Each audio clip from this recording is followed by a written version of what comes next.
Today we are praying with the East direction, praying for the purification of the waters inside of our blood, purification of our relationships, and purification of potential overconsumption of relationships.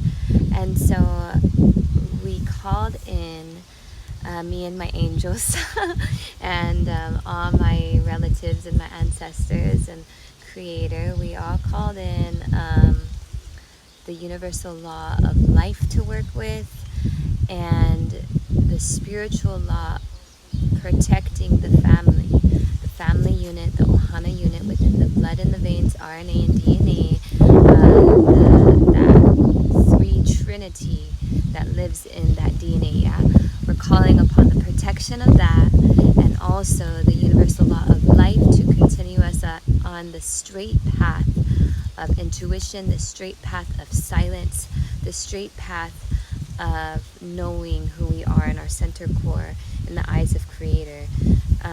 And so when we call in Unchikeya, the grandmother turtle, Unchikeya speaks on the pathway of giveaway.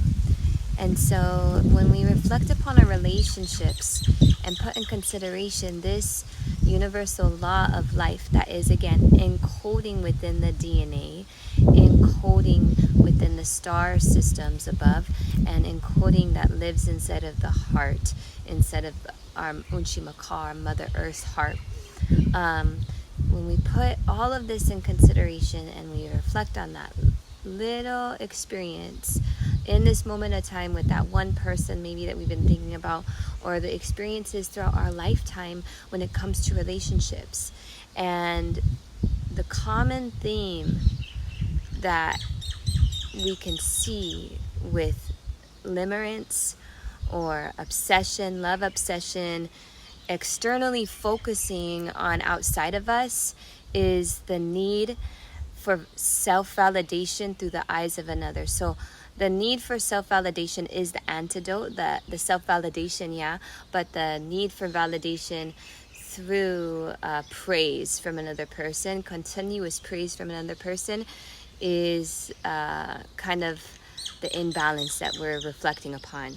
And with this reflection, we could see that it's important for us to go slow when we heal this wound, because it could bring up many, many things from our life. So it may take some moon times and parts of our memory to regain balance and continuously pray for forgiveness, where we recognize that it's okay to feel safe in the present moment. Okay, there's something that happened maybe when we were little in our ancestral line that made it easier for us to kind of escape reality, to feel safer within the fantasy. And that goes along with the purification of the overconsumption of spirit as well. And so all these prayers that I share, they kind of correlate with one another. But the overconsumption of relationships is, I believe, one of the greatest epidemics that we have on earth. We talk about different sicknesses being epidemics. Well, let's talk about how a lot of us don't know how to stay in our own mindset sometimes when it comes to influence of another person's judgment. And we pray that we can stay centered, and we can see that when someone judges us, it's an opportunity for us to forgive easy. It's an opportunity to love ourselves more. Most oftentimes when I find another person judges me, not all the time, but most often, it has to do with my own judgment of self, and it has to do with some of my greatest wounds and how I can mend those with forgiveness. It's always another opportunity. I get mistreated a lot sometimes. And so, throughout my life, that's been a common theme where I'm having to fight, to prove myself or gain respect. And I don't want this to be reality for me, for any woman, for the future generations.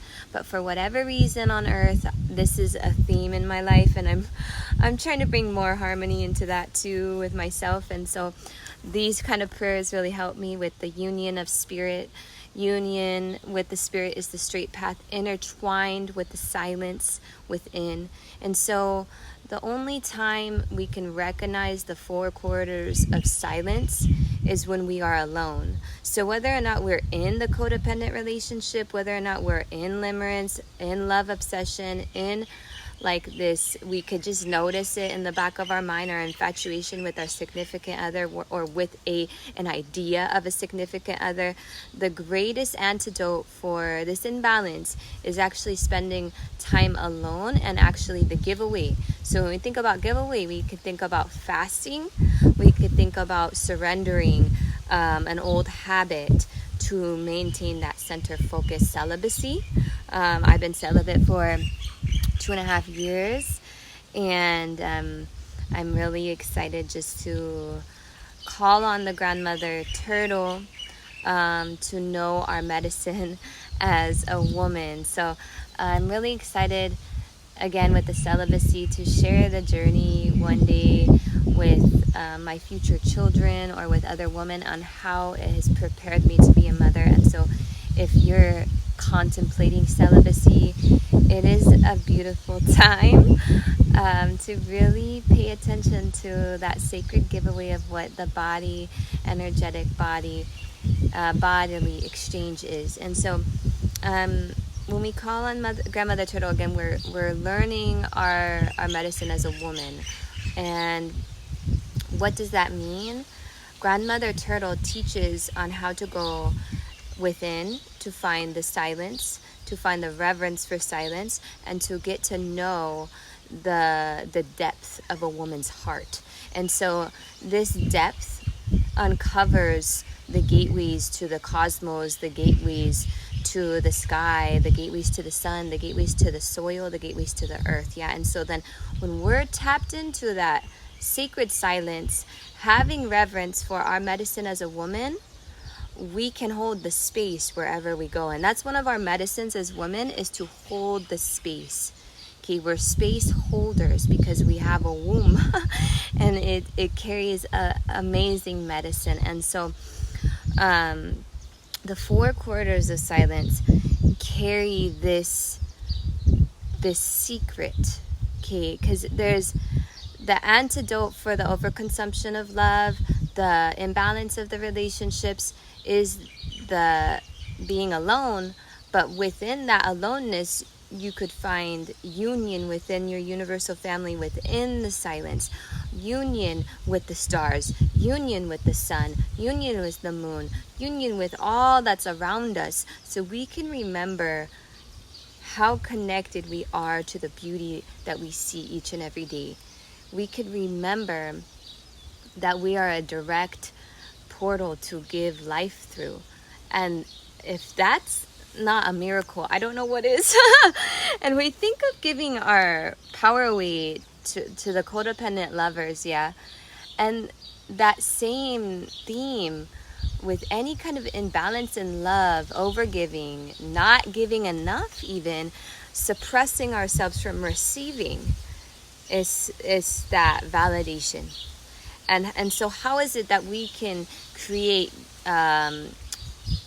daily routines where we can feel that validation in God's eyes? And that's for us to figure out what would make us feel good each and every day.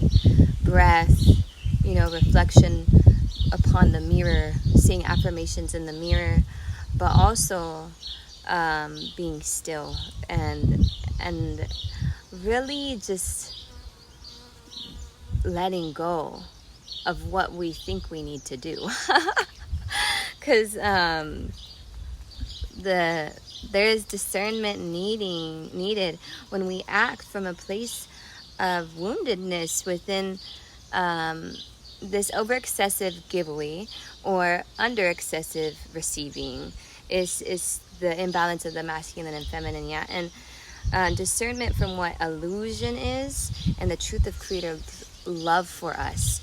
So it's a really beautiful thing to receive this love within ourselves and within our connection with one another, because